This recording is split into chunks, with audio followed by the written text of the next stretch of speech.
1장 9절에서 13절까지 말씀, 마가복음 1장 9절에서 13절까지 말씀 우리 한 목소리로 다 같이 함께 읽겠습니다. 그때에 예수께서 갈릴리 나사렛에서부터 곧 물에서 올라오실새 하늘이 갈라짐과 성령이 비둘기같이 자기에게 내려오심을 보시더니 하늘로부터 소리가 나기를 너는 내 사랑하는 아들이라 내가 너를 기뻐하노라 하시니라. 성령이 곧 예수를 광야로 몰아내신지라. 광야에서 40일을 계시면서 사탄에게 시험을 받으시며 들 짐승과 함께 계시니 천사들이 수종들더라. 아멘. 오늘도 이 새벽 하나님의 크신 은혜와 사랑이 우리 성도님들 삶 가운데 또 가정 가운데 함께 하시기를 주님의 이름으로 간절히 축원합니다. 우리가 지난 시간 우리가 복음에 대해서 함께 말씀을 나눴습니다.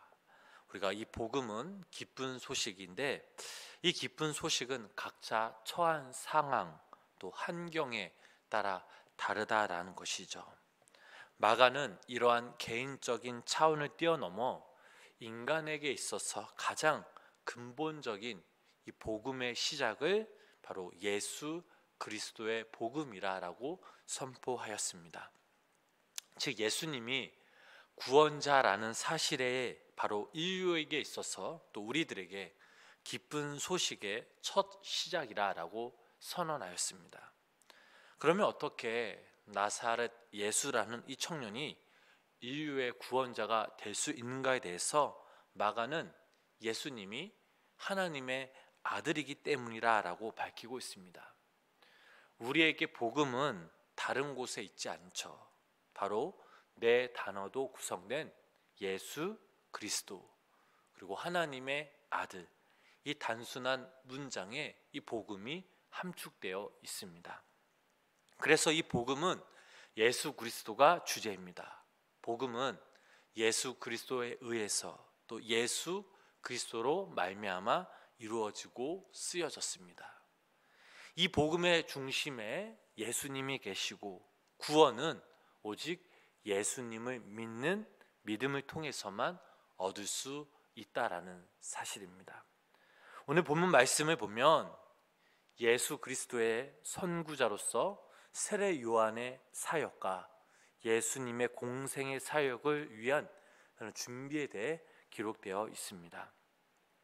예수님은 하나님의 아들이심에도 불구하고 자신을 낮추어 요한으로부터 죄인들이 받는 이 회개의 세례를 받으신 사건이 바로 오늘 본문 말씀이죠. 세례는 죄인만이 받는 것인데 죄인이 아닌 예수님이 왜 세례를 받으셨을까라는 의문이 들기도 합니다. 마태복음 3장 말씀을 읽어보면 세례 받으러 오신 그 예수님을 보고 세례 요한이 이 세례를 주기를 거부했으나 예수님의 그 말씀을 듣고서야 예수님이 세례 받으셔야 하는 그 의미를 알고서야 예수님에게 세례를 베푸시는 그 장면이 나옵니다. 즉 예수님은 죄인은 아니지만 예수님이 죄인으로 간주되어 십자가에서 돌아가셔야만 인간을 향하신 하나님의 의가 이루어짐을 깨달았던 것이죠. 오늘 본문 9절 말씀을 보면 예수님이 갈릴리 나사렛부터 와서 요단강에서 요한에게 세례를 받으셨다라고 기록되어 있습니다. 자, 이것은 주님께서 공생애를 시작하기 전 공생애를 준비하기 위한 것이었습니다. 물세례란 자신의 지난 날의 허물과 죄악을 씻어내고 하나님 안에서 새로운 존재로 태어난다라는 참회에 대한 외적이고 공적인 신앙 고백이죠. 이러한 점에서 이 요한의 세례는 제사함을 받게 하는 회개의 세례라고 이렇게 불려졌습니다. 예수님께서는 이러한 제사함의 세례를 받으심으로써 공생애를 시작하는 출발 신호로 삼으신 것이죠. 그렇다면 왜 주님이 이 세례를 받으셨을까요? 그분이 우리와 동일한 죄인일까요? 성경 말씀 보면 아니라고 기록되어 있습니다. 예수님은 죄가 없으신 분이죠. 성경은 예수님의 무죄하심을 분명하게 증거하였습니다. 자, 고린도후서 5장 21절 말씀을 보면 이런 말씀이 있습니다. 우리 함께 읽어보실까요? 하나님이 죄를 알지도 못하신 이를 우리를 대신하여 죄로 삼으신 것은 우리로 하여금 그 안에서 하나님의 의가 되게 하려 하심이라. 자, 히브리서 4장 15절 말씀도 마찬가지죠. 우리 그 말씀 함께 보시겠습니다. 우리에게 있는 대제사장은 우리의 연약함을 동정하지 못하실 이가 아니요 모든 일에 우리와 똑같이 시험을 받으신 이로되 죄는 없으시니라. 자, 이렇게 나와 있습니다. 그분은 우리와 마찬가지로 시험을 받으셨지만 그러나 결코 죄를 짓지는 않으셨다라고 이렇게 나와 있죠. 주님은 죄라고는 알지도 못하신 그런 무죄하신 분이셨습니다. 그럼에도 불구하고 이 예수님이 죄인이 받는 그 세례를 자청하여 받으신 것입니다. 즉 죄인과 같이 되신 것이죠. 그 이유가 무엇입니까? 고린도후서 말씀에 나와 있던 것처럼 모든 의를 이루시기 위함이었습니다. 자, 여기서 모든 의란 인류 구속을 위한 하나님의 계획과 하나님의 목적을 가리키죠. 예수님은 죄가 없으셨으나 죄인들을 구원하시려는 하나님의 계획과 목적을 이루시기 위해 친히 이 세례를 받으심으로 죄인과 같이 되신 것입니다.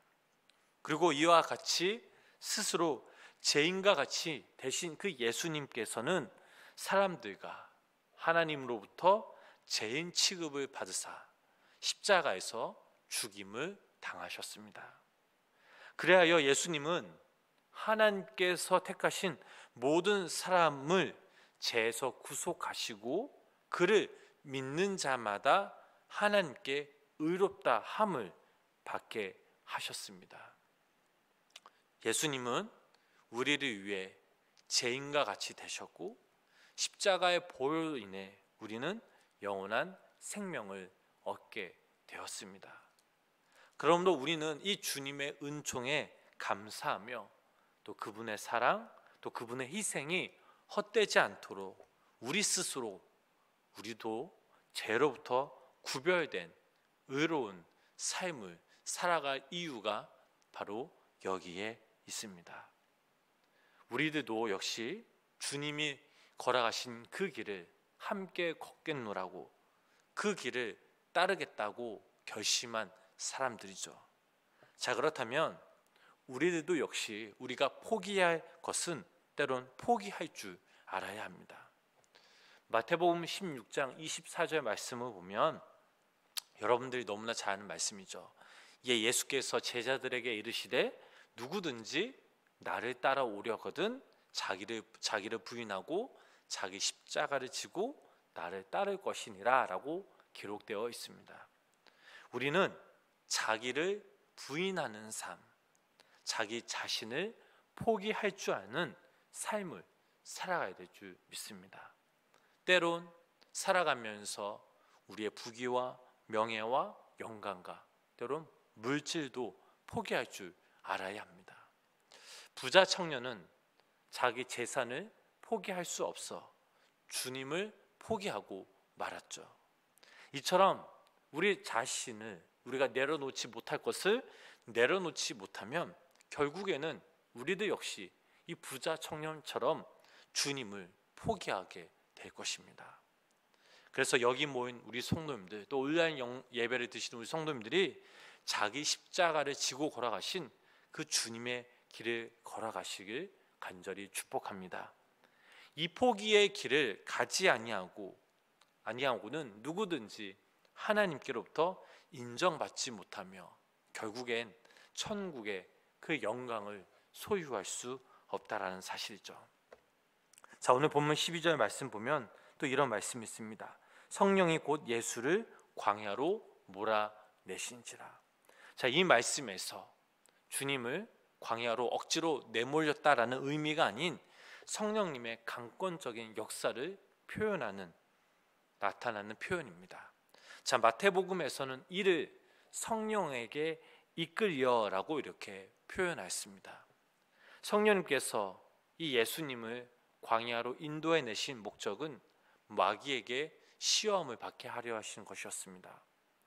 주님이 메시아로서 인간을 죄에서 구원하는 그 사역을 하기 위해서는 태초에 인간을 유혹해 범죄케 함으로 타락시켰던 사단과 맞서서 이 세계를 지배하는 그런 그를 물리치는 과정이 요구되었던 것이죠. 예수님은 성령님의 인도를 거절하실 수도 있었지만 그렇게 하지 않으시고 자신을 광야의 시험 장소로 이끄시는 성령님의 그 인도에 묵묵히 순종하시는 그 모습을 우리는 볼 수 있습니다. 자, 여기서 또 순종 역시 우리 그리스도인들이 배워야 할 중요한 태도죠. 우리가 하나님의 자녀인 것을 나타내고자 한다면 우리는 그 성령님의 인도하심에 묵묵히 순종해야 한다라는 사실이죠. 만약 우리가 그분의 인도하심을 거절한다면 이는 곧 하나님의 뜻대로 살기를 포기하는 것과 같다라는 사실이죠. 지금껏 우리의 삶을 누가 인도하셨습니까? 우리가 그 가는 길을 누가 인도하고 있습니까? 바로 성령님이 우리와 함께 하십니다. 이 성령님이 우리를 돕고자 보호하시고자 우리 성도님들 늘 옆에 계신 분이시죠. 그런즉 그 성령님이 우리를 어디로 이끄시든지 그 길을 믿음으로 우리는 함께 가시며 순종하는 귀한 믿음의 성도님 삶이 되시길 주님의 이름으로 축복합니다. 오늘 본문 말씀을 보면 예수님께서 세례를 받으셨고 사단의 시험을 피하지 않으셨던 것처럼 오늘 우리들에게도 피해서는 안 될 분명한 일들이 또 어떠한 일들이 있을 겁니다. 하나님의 계획, 하나님의 목적이 바로 그것인데 이것은 우리의 생각 또 우리의 의지와는 정반대되는 것도 분명 있을 것입니다. 자, 그럴 때 우리는 어떻게 해야 할까요? 우리가 우리의 삶을 주님께 믿고 맡기며 또 우리의 자신을 하나님께 내어놓아야 합니다. 나를 굴복시켜야겠죠. 어찌 보면 우리의 신앙의 가장 큰 문제점은 그 누구도 아닌 바로 나 자신이라는 사실이죠. 내가 그리스도의 십자가로 인해 죽지 않으면 이 땅에서 그리스도로 산다라는 것은 결코 쉽지 않은 일이죠. 그럼도 우리가 힘써야 할 것은 나를 쳐서 우리는 주님께 굴복시키는 것이죠. 자, 이것만 이루어지면 주님께서 우리를 언제 어디로 인도하시든지 우리는 늘 순종하며 그 주님을 따를 수 있다라는 사실입니다. 하나님께서는 이 예수님이 세례 받음을 기뻐하시면서 자랑하셨듯이 우리도 날마다 주님께 엎드려지고 깨어지고 겸손해지고 특별히 회개하고 하나님의 그 은혜에 충만한 모습을 보시면 우리의 모습을 통해 기뻐하시고 우리를 자랑하고 계신다라는 그 사실을 우리는 기억해야 될 줄 믿습니다. 살아가면서 우리 상황 가운데 때로는 시험 가운데서도 우리는 하나님을 향한 절대적 믿음, 우리를 향한 그 하나님의 믿음과 소망을 내려놓아서는 안 되겠죠. 오늘 하루 우리 성도님들이 살아가시면서 주님만 바라보시면서 주님만 붙드시면서 어떠한 상황 가운데서도 주님을 의지하시길 간절히 축원합니다. 오늘 이 본문 말씀을 보면 우리가 포기할 것은 또 포기해야 되고 또 순종해야 할 것은 분명 순종해야 할 것들이 분명 있습니다. 오늘도 이 시간 우리가 그 주님 말씀 앞에 결단하게 하시고 또 오늘 하루 우리를 통해 일하실 그 하나님의 그 일하심을 기대하면서 오늘 하루 믿음으로 주님과 함께 동행하시며 살아가시는 믿음의 성도님 삶이 되시길 주님의 이름으로 간절히 축원합니다. 기도하겠습니다. 오늘도 이 새벽 하나님 주님의 전에 모여 함께 하루의 첫 시작을 예배로 시작하게 하시니 감사를 드립니다. 하나님의 아들 독생자 예수님이 이 땅에 오신 것은 우리의 죄를 대속하게 위해 해주기 위해 오셨고, 또 그 십자가의 그 사랑과 보혈로 인해 우리는 주님의 그 자녀가 되었음을 고백합니다.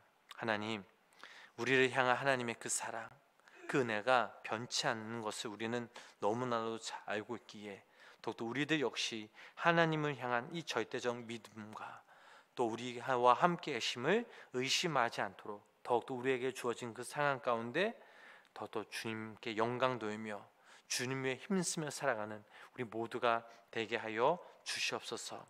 우리를 향한 주님의 그 사랑과 계획 가운데 우리 스스로 높아지려는 것이 아니라 더욱더 낮아지며 겸손해지는 믿음의 자녀들로서 더욱더 주님만 바라보는 자녀들 되게 하여 주시고, 또 우리를 통해 주님의 귀한 은혜와 그 사랑이 흘러넘치도록 더욱더 우리를 사용하게 하여 주시옵소서. 하나님, 오늘도 이 새벽 주님께 간구하는 모든 소원들 주님 다 시오니 당신의 때에 응답하여 주시옵고, 오늘 하루도 우리의 이 모든 삶이 주님의 것임을 고백하면서 그 성령님의 이끄심에 믿음으로 순종하며 성령님과 함께 동행하며 살아가는 우리 모두가 되게 하여 주시옵소서. 예수님의 이름으로 간절히 기도드렸습니다. 아멘. 우리 찬송